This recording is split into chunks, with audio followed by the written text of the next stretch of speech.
താഴത്തേക്ക് വാട്ടോ.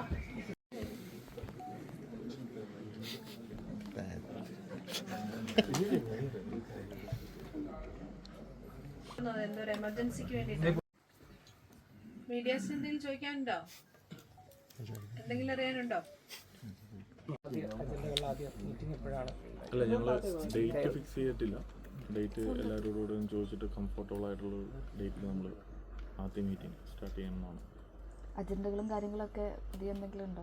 അല്ല, തീർച്ചയായിട്ടും നമ്മളിപ്പോൾ ഓരോരുത്തർ വന്ന് ചുമതല കേൾക്കുമ്പോൾ അവരുടേതായ ഒരു രീതിയിൽ ആ സംഭവത്തെ മാറ്റാനായിട്ട് ശ്രമിക്കുമല്ലോ. അപ്പം നമുക്കൊരു വിഷനുണ്ട്. അപ്പോൾ അത് നമ്മളൊന്ന് പ്ലാൻ ചെയ്തിട്ട് ചെയ്യണമെന്നാണ് ആഗ്രഹം.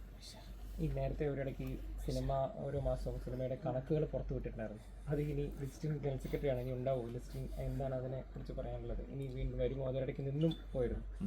എല്ലാ മാസവും ഇറങ്ങുന്ന സിനിമകളുടെ കളക്ഷൻ കണക്ക് പുറത്തു വിട്ടിട്ടുണ്ട്. ഇനി ഉണ്ടാവും? അതിടയ്ക്ക് നിൽക്കുമായിരുന്നു. ഇല്ല, അത് ആക്ച്വലി മാർച്ച് മാസം പോലെ ഞങ്ങൾ നിർത്തിയിരുന്നു.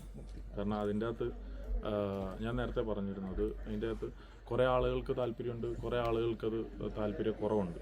അപ്പോൾ പുറത്തുനിന്നുള്ള ആളുകളും കമ്മിറ്റിയിലല്ലാതെ പുറത്തുനിന്നുള്ള ആൾക്കാരും അത് വേണ്ട, അതെന്തിനാണ് എന്നുള്ള ചോദ്യം വന്നപ്പോൾ, കൂടുതലായിട്ട് വന്നപ്പോൾ നമ്മളത് നിർത്തി. തൽക്കാലം ഉണ്ടാവത്തില്ല.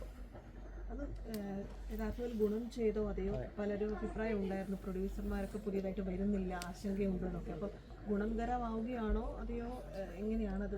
അല്ല, അങ്ങനെയല്ല. നമ്മൾ ആക്ച്വലി ഒരു നിർമ്മാതാവിൻ്റെ പേഴ്സണലായിട്ട് നടക്കുന്ന സിനിമയ്ക്ക് സംഭവിക്കുന്ന ബിസിനസ്സുകളെ പറ്റി പറഞ്ഞിട്ടില്ല, തിയേറ്റർ കളക്ഷനെ പറ്റി മാത്രമാണ് പറഞ്ഞിരിക്കുന്നത്. അപ്പോൾ എന്താണ് അപ്പം മൊത്തം കളക്ഷൻ പറയാത്ത എന്നുള്ള ചോദ്യങ്ങളൊക്കെ വന്നിരുന്നു. അപ്പോൾ ചില നിർമ്മാതാക്കൾ എന്താണ് എത്ര രൂപ നടന്നെന്ന് പറയണമെന്നില്ല. അപ്പോൾ അതുകൊണ്ടിട്ട് നമ്മൾ തിയേറ്റർ കളക്ഷൻസ് മാത്രമാണ് നമ്മൾ പുറത്തു വിട്ടത്. അപ്പോൾ അതുകൊണ്ട് താല്പര്യമില്ലാത്തവർക്ക് പിന്നെ നമ്മളത് കമ്പൽ ചെയ്ത് വേണ്ടല്ലോ, അതുകൊണ്ടിട്ടാണ് നമ്മളത് നിർത്തിയത്.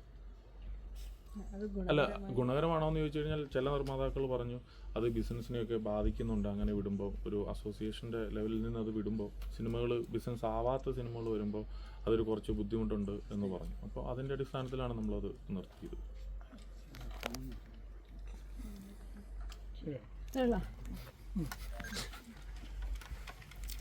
എന്ന് പറയുമ്പോഴത്തേക്ക് ലിസ്റ്റിനോടൊപ്പം പറഞ്ഞ ഒരു സിനിമ നമുക്കിവിടെ അന്ന് തന്നെ തുടങ്ങണം, എന്നാലും അതൊരു ഐശ്വര്യമാവുള്ളൂ. അത് നല്ല കംപ്ലീറ്റ് സിനിമയാണ് നിശ്ചയം ചെയ്തത്.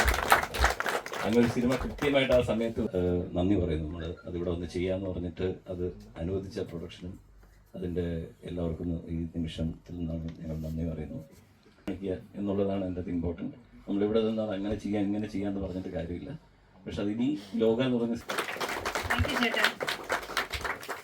ഔട്ട്പുട്ടിൽ വലിയ ഹ്യൂജ് ഡിഫറൻസ് വരുത്താൻ ഞാൻ ബിലീവ് ചെയ്യുന്നുണ്ട്. ഇപ്പോൾ ഒരു പ്രൊഡക്ഷൻ ഹൗസ് ഒരു അറ്റ്മോസ് തിയേറ്റർ ഓൺ ചെയ്യുമ്പോൾ അതിൻ്റെ ഡിഫറൻസ് അവരുടെ സിനിമകളിൽ തീർച്ചയായിട്ടും ഉണ്ടാവും. So I am proud being part of Magic Frames and being part of best wishes to Magic Frames and Listen Stephen and the entire team of Baby Girl and Prince and Family director Bindo Stephen ഇവിടെയുണ്ട്.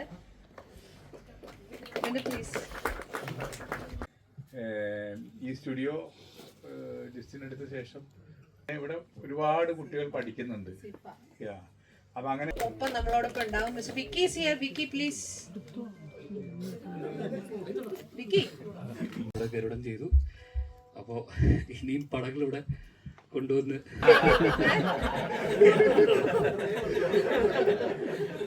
Magic ഫ്രണ്ട്സിന്റെ family full ഇവിടെ ഉണ്ട്, friends ഉണ്ട്, എല്ലാവരും ഉണ്ട്.